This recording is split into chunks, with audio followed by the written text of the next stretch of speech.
Mwaramutse neza igitondo cyiza kuba dukurikiye mwese muri hirya no hino mu bice bitandukanye mu Rwanda ndetse no hanze y'igihugu cy'u Rwanda by'umwihariko mu karere k'ibiyaga bigari muri Uganda, Repubulika ya Demokarasi ya Kongo, Tanzania, igihugu cy'u Burundi nabo mudukurikiye muri ku mugabane wa Buraya, Ubufaransa, Ubwongereza, Denmark, Suède ndetse n'Ubirigi, mukadukurikira muri Canada ndetse na Leta Zunze Ubumwe za Amerika muri benshi cyane, Mama Brian ndetse na Jean Paul basuhuza cyane bifuriza ibihe byiza. Hanyuma rero mbaha ikaze muri aya makuru n'inkuru yihutirwa cyane yitwa Lieutenant Colonel Rose Kabuye yarashinzwe icyo navuga ngo yarashinzwe protocol muri Presidence ya Repubulika y'u Rwanda cyangwa se yarashinzwe protocol y'umukuru w'igihugu cy'u Rwanda Perezida Paul Kagame. Ni inkuru yiturwa rero kuri Rose Kabuye tugiye kugira tugaruka mu kanya gatoya, ariko nkuko mumaze kujya mumenyera reka mbanze mbahe inshamake y'amakuru y'ingenzi azindutse avugwa mu Rwanda. Tubone kugaruka ku nkuru yacu ya Lieutenant Colonel Rose Kabuye. Uyu muramuzi cyane, yabaye umwe mu basirikare bakomeye cyane mu gihugu cy'u Rwanda, yafatanyije n'abandi kandi kubohora u Rwanda mu mwaka w'igihumbi kimwe magana cyenda mirongo cyenda na kane no guhagarika jenoside yakorewe abatutsi mu mwaka w'igihumbi kimwe magana cyenda mirongo cyenda na kane mu kwezi kwa karindwi. Akaba kandi yarigeze no kuyobora umujyi wa Kigali.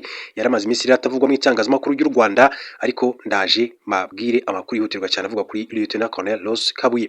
Reka mbanze inshamake y'amakuru y'ingenzi agezweho muri iki gitondo cya tariki ya 24 ukwezi n'ukwezi kwa 12 2025. Habura iminsi mike cyane kugira ngo twinjire muri 2026 dusoza umwaka wa 2025. Amakuru y'ingenzi rero mu buryo bw'inshamake, mbere yuko tujya kuri iyo nkuru yacu ya Lieutenant Colonel Rose Kabuye wabaye chef de protocole muri Presidence ya Repubulika.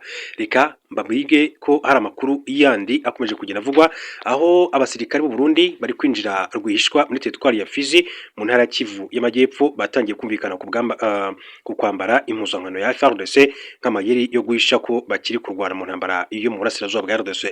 Ingabo z'u Burundi kandi ziri mu ntambara zo mu burasirazuba bwa RDC muri Congo binyuze mu bufatanye n'ubutegetsi bwa President Felix Tshisekedi, ariko kuva muri Kivu y'Amajyaruguru mu ntangiriro za 2025 kugeza muri Kivu y'Amajyepfo AFC 23 yagiye izirukana ndetse kandi bamwe muri zo bakahasiga ubuzima.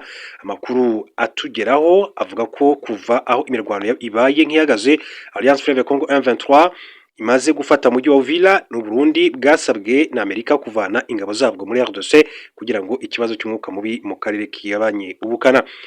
Gusa bivuga ko hakiri batayo zigera kuri 3 z'ingabo z'u Burundi muri Fizi ziryamiye amajanja ngo zarwanye umutwe wa M23. Abasirikare barimo kandi abibaza impamvu basabwa kurwana mu gihe leta yabo ibizi ko nyuma yuko umujyi wa Uvira ufashwe nta bikoresho bihagije bafite. Ikindi kibazwa n'uburyo ahari abasirikare kandi barenga 20,000 Burundi batsinzwe bakirukanwa muri Kamanyora Kiriba kugeza igihe Uvira yafatwaga, none urugamba rwananiye izo ngabo rukaba kandi rwenda gushorwamo abasirikare bagize batayo zigera kuri 3 gusa.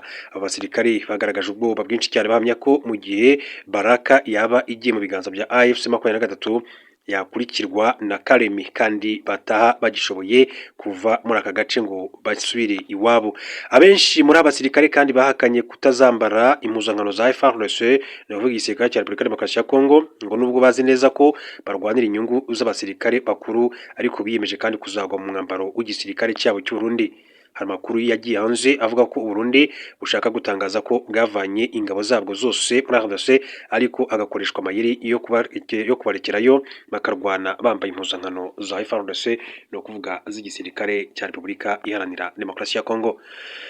Mujyi wa Bukavu amakuru haturuka aravuga ko ibihumbi by'abaturage bo mu ntara ya Kivu y'Amajyepfo mujyi wa Bukavu bakoze imyigaragambyo y'amahoro yamagana ibikorwa byo kuva mu mujyi wa Uvira biheruka kandi gukorwa na AFC 23.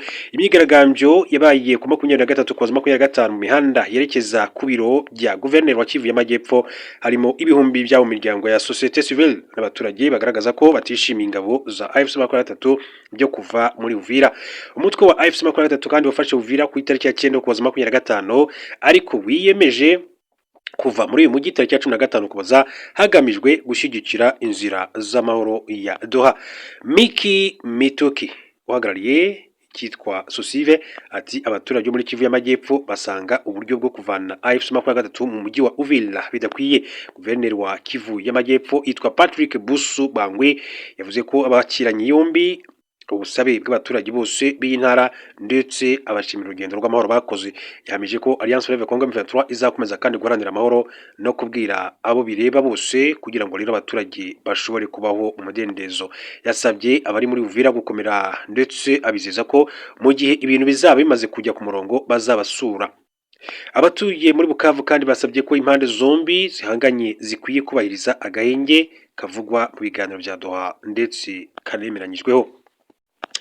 Tubaye nk'abahindura ingingo gatoya, reka mbabwire ko mu yandi makuru akomeje kugenda avugwa nuko amakuru avuga yuko uwitwa Donald Trump ni perezida wa Leta Zunze Ubumwe za Amerika yatangaje ko Amerika ikeneye Greenland ku mpamvu z'umutekano wayo, ni nyuma yo gushyiraho intumwa yihariye izamufasha komeka iki kirwa ku gihugu cya Leta Zunze Ubumwe za Amerika.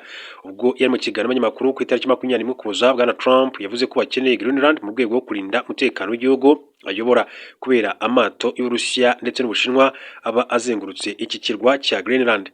Dukeneye Greenland kubw'umutekano w'igihugu cyacu, ku nkombe zayo usanga huzuye amato y'Uburusiya ndetse n'Ubushinwa. Tugomba kukigira icyacu mu rwego rwo kurinda umutekano wacu. Aya magambo yakurikiwe n'ishyirwaho rya Guverineri wa Louisiana Jeff Landry nk'intumwa ihariye y'Amerika muri Greenland. Trump yavuze ko yamuhisemo kubera ubushobozi afite mu bijyanye n'imikoranire. Icyakora iki cyemezo kandi cyamaganywe bikomeye na Denmark, ihita kandi ihamagaza ambasaderi wa Amerika. Minisitiri w'ububanyi n'amahanga wa Denmark yitwa Lars Løkke Rasmussen yavuze ko iki gikorwa kidashobora kandi kwemerwa na gato kuko kibangamiye ubusugire bwa Greenland. Greenland ifite abaturage bagera ku 57 yigenzurira imiyoborere y'imbere mu gihugu kuva mu mwaka wa 1979, mu gihe kandi umutekano imibanire mpuzamahanga bigenzurwa na Denmark. Kuva Trump yasubira muri White House no kuvuga ibiro by'umukuru w'igihugu cy'Amerika muri Mutarama, yongeye gushimangira inyota yarasanganywe kwigarurira ikirwa cya Greenland ashingiye ku kuba giherereye ahantu hafite agaciro gakomeye cyane mu bya gisirikare ndetse n'umutungo kamere urimo amabuye y'agaciro. Amerika imaze igihe ifite ibirindiro bya gisirikare muri Greenland kuva mu ntambara ya kabiri y'isi. Muri Werurwe, Vice Perezida JD Vance yavuze ko Washington itazakoresha imbaraga mu kuyigarurira, ahubwo ko biteguye gushyigikira ko abaturage ba Greenland bifatira icyemezo ku bwigenge bwabo no kwitandukanya na Denmark. Ikaze muri amakuru yacu ku buryo burambuye, duhera kuri inkuru ivugwa kuri Lieutenant Colonel Rose Kabuye wari ushinzwe protocole muri Presidence ya Repubulika. Mbere uko mbinjiza neza nyirizina kuri inkuru ivugwa kuri Lieutenant Colonel Rose Kabuye, reka mbanze mbabwire ngo hari inkuru yanditswe n'ikinyamakuru igihe.com cyandikiye imbere ku butaka bw'u Rwanda, yanditswe ku itariki ya 10 z'ukwezi kwa 2019. Bayiha umutwe ugira uti imyitwanire inengwa n'abayoboye Ufaransa nyuma ya jenoside yakorewe Abatutsi. Ati imyaka 25 irashize jenoside yakorewe Abatutsi ibaye, abasaga miliyoni bamba ubuzima. Ni jenoside yateguwe kandi ishyirwa mu bikorwa n'inzego zose za leta hifashishijwe cyane interahamwe n'ingabo za leta. Ati Ufaransa n'igihugu cyabaye nk'umubyeyi w'u Rwanda kuva Perezida Juvenal Habyarimana afashe ubutegetsi kugeza ku munsi we wa nyuma tariki ya 6 Mata umwaka wa 1994. Icyo igihugu nticyarekeye kandi aho ngaho kuko cyanafashije guverinoma yise y'abatabazi ya Sindika Ubwabo Theodore na Kambanda Jean yashyize mu bikorwa jenoside. Ufaransa bwatoje interahamwe, butanga intwaro ku ngabo z'u Rwanda haba mbere no mu gihe cya jenoside, bufasha abakoze jenoside guhunga n'ibindi, ariko byose cyanze kubyemera ngo kibisabire imbabazi ku butegetsi bw'abaperezida batera kuri 5 ati bamaze kukiyobora nyuma ya jenoside. François Mitterrand yigeze yemera ko mu Rwanda habaye jenoside. François Maurice Adrien Marie Mitterrand yayoboye Ubufaransa kuva muri Gicurasi mwaka wa 1981 kugeza Gicurasi mwaka wa 1995. Ku butegetsi bwe umubano w'u Rwanda n'Ubufaransa waragasagambye, atanga inkunga y'uburyo bwose haba mu iterambere ndetse n'ibindi. François Adrien Mitterrand wari mu ishyaka ry'abasocialiste, yari umubyeyi wa tisimu wa Perezida Juvenal Habyarimana kuko ubwo ingabo za FPR Inkotanyi zatangizaga urugamba rwo kubura igihugu, Habyarimana yiyambaje François Mitterrand kandi aramutabara. Umugambi wo gutegura jenoside François Mitterrand yawumenye imbere, ariko yica amatwi agakomeza gufasha leta Habyarimana. General Jean Vallée wakoraga muri Minisiteri y'Ubutwererane guhera mwaka wa 1990 yaje kenshi mu Rwanda, yaburiye ubutegetsi bwa François Mitterrand ko hari jenoside iri gutegurwa mu Rwanda, aho kubyumva arasimbuzwa.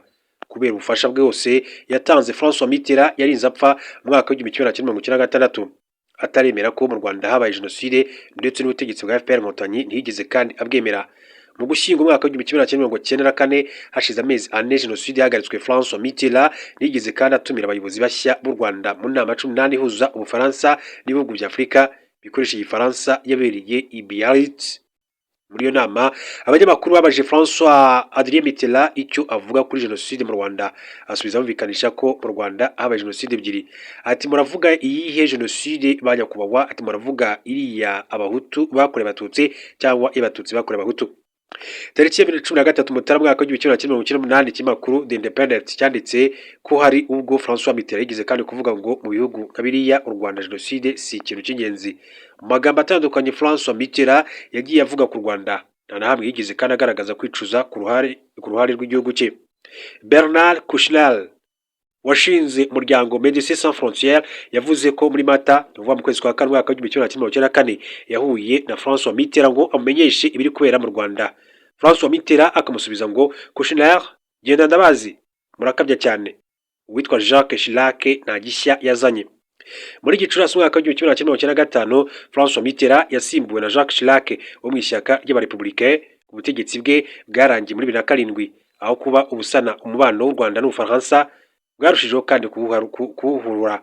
Kubana neza n'u Rwanda, Jacques Chirac byamusabaga kubanza kwemera uruhare rw'igihugu cye muri jenoside yakorewe abatutsi.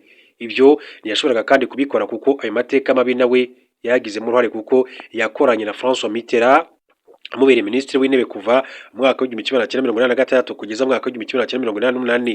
Jacques Chirac yagifata ubutegetsi yahise kandi agaragaza uruhande rwe ku buyobozi bushya bw'u Rwanda, kuko mu nama yahuje Ubufaransa n'ibihugu bya Afurika bikoresha igifaransa yabereye muri Benin mu mwaka w'igihumbi kimwe magana cyenda mirongo icyenda na gatanu yanze gutumira u Rwanda, ahubwo inama ifungurwa n'umunota wo kwibuka Perezida Juvenal Habyarimana. Kuva mu mwaka w'igihumbi kimwe magana cyenda mirongo icyenda na kane kugeza mu mwaka wa 2000 abayobozi batandukanye bo mu bihugu byo hirya no hino ku isi bagiye baza mu Rwanda, bamwe bagasaba imbabazi no kuba ntacyo bakoze ngo bahagarike jenoside, ariko nta muyobozi w'Ubufaransa wahageze cyangwa ngo yemere urwo ruhare. Muri Nyakanga umwaka w'igihumbi kimwe magana cyenda mirongo icyenda na gatanu Jacques Chirac yasabye imbabazi z'uburyo Ubufaransa bwatanze abayahudi babaga mu Faransa bukabaha abanazi ngo bajye kwicwa mu ntambara ya kabiri y'isi, ariko yanga kugira icyo avuga kuri jenoside yakorewe abatutsi yari maze umwaka ibaye. Mu mwaka w'igihumbi kimwe magana cyenda mirongo icyenda na karindwi hashyizweho komisiyo y'inteko ishinga amategeko yagombaga kandi gucukumbura uruhare rw'Ubufaransa mu Rwanda. Iyo komisiyo yayobowe n'umudepite wo mu ishyaka ry'abasocialiste rya François Mitterrand witwa Paul Kille. Abanyarwanda cyane cyane barokotse jenoside yakorewe abatutsi bari biteze ko iyo komisiyo igiye kugaragaza ukuri ku ruhare rw'Ubufaransa mu Rwanda, ariko siko byagenze. Raporo y'iyo komisiyo yasohotse mu Kuboza mwaka w'igihumbi kimwe magana cyenda mirongo icyenda n'umunani ivuga ko nta ruhare rugaragara Ubufaransa bwabigizemo uretse amakosa yo kudashishoza, ahubwo inenga cyane umuryango w'abibumbye kuba utaratabara igihe ngo uhagarike ubwicanyi. Jacques Chirac kandi mu mwaka w'igihumbi kimwe magana cyenda mirongo icyenda n'icyenda, mbere gato yuko twinjira mu mwaka w'ibihumbi bibiri, yashyigikiye ko hatangizwa iperereza ku rupfu rwa Perezida Juvenal Habyarimana. Hubert Bernardine wahoze ari umunyamabanga mukuru w'ibiro bya Perezida François Mitterrand akaba na minisitiri w'ububanyi n'amahanga kuva mu mwaka w'igihumbi kimwe magana cyenda mirongo icyenda na karindwi kugeza muri 2002, ubwo yaganiraga na komisiyo ya Paul Kille yavuze ko nta kosa igihugu cye kibona cyakoze mu gufasha leta ya Habyarimana. Yagize ati kuba Perezida Habyarimana yari umuntu ntabwo byari ikibazo, kuko abahutu ati kandi bagize 80% by'abaturage, ubwo Ubufaransa bwari gushingira kuki bushyigikira abashaka kumuvanaho. Jacques Chirac yakomeje gukina mu ibanga amacenga agamije kugaragaza isura mbi y'abayobozi b'u Rwanda nyuma ya jenoside. Ndetse amakuru avuga ko muri Nzeri 2003 uwari minisitiri w'ububanyi n'amahanga Dominique de Villepin ubwo yashakaga kuvuga ku byabaye mu Rwanda yaravuze ngo jenoside zabaye mu Rwanda, ashaka kumvikanisha ko hatabaye jenoside imwe. Umubano w'u Rwanda n'Ubufaransa wari usanzwe ucumbagira wahumiye kumira ari muri 2006 ubwo umucamanza Jean-Louis Brigard yasoraga impapuro zita muri yombi abayobozi bakuru b'u Rwanda abashinja kugira uruhare mu ihanurwa ry'indege ya Habyarimana. Byarakaje cyane u Rwanda ruhita ruca umubano n'Ubufaransa. Izi mpapuro ziheruka no guteshwa agaciro zashyizwe mu bikorwa n'Ubudage bwataye muri yombi Lieutenant Colonel Rose Kabuye muri 2008. Aha niho nashaka aho twitsa cyane. Uyu yarashinzwe ingendo z'umukuru w'igihugu cy'u Rwanda Perezida Paul Kagame. Iki ni igikorwa cyateje imyigaragambyo ikomeye cyane, abanyarwanda bamagana Ubufaransa bwari bukomeje kandi gukoresha imbaraga za politike zitirirwa ubutabera, ariko nyuma aza kurekurwa.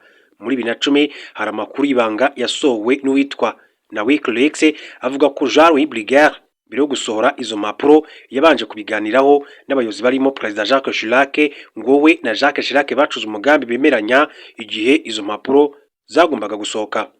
Uwitwa Nicolas Sarkozy yaje ari umucunguzi abura amaboko. Ubutegetsi bwa Nicolas Sarkozy muri 2007 bwaje kandi umubano mubi ukomeje hagati y'u Rwanda n'igihugu cy'Ubufaransa. Nicolas Sarkozy yagaragaje ubushake bwo gutsura umubano n'u Rwanda ariko akabura ubwinyagamburiro, dore ko benshi mu bikomerezwa byo ku bwa François Mitterrand nka Alain Juppé n'abandi bari bakiri mu buyobozi batari mu buyobozi bo bavuga ikijyana. Muri 2008 u Rwanda rwasohoye raporo y'amapaji 500 yitiriwe Umucyo igaragaza uruhare rw'Ubufaransa muri jenoside yakorewe Abatutsi, ariko icyo gihugu cyarayirwanyije kivuye inyuma.